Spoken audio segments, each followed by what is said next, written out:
Morning friends, কেনেকুৱা খবৰ? আশা কৰোঁ ভাল, আৰু মোৰো ভালেই।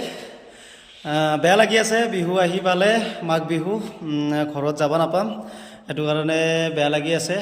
তো ফ্ৰেণ্ডছ, বিহু বুলি বিহু এফাকি গাবাৰ মন গৈছে, বিহু এফাকি গাই দিম, কেনে হয় ক'ব। হুয়া হুয়া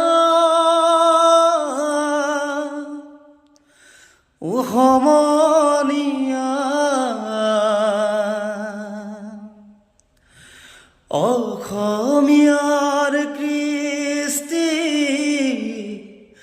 মাঘ আৰু কঙালী, ঐ বহাগতে ধেমালি কৰোঁ,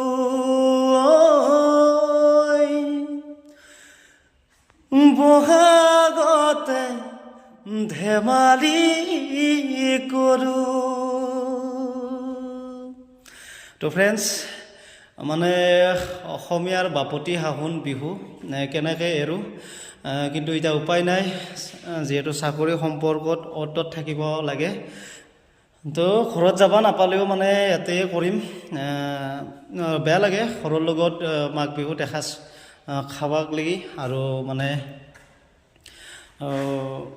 বিহুত আৰু লগ বন্ধুৰ লগত বা সমনীয়াৰ লগত অলপ ফূৰ্তি ফাৰ্তা ধেমালি কৰিবাক লাগি চবৰে মন যায়, কিন্তু উপায় নাই। আৰু সকলোকে মোৰ ফালৰ পৰা মাঘ বিহুৰ আন্তৰিক শুভেচ্ছা মানে এডভান্স জনালোঁ, একমাহ আগত জনাই দিলোঁ আপোনালোকক। তো হেপী বিহু, সকলোৱে আনন্দ ল'ব। জয় আই অসম।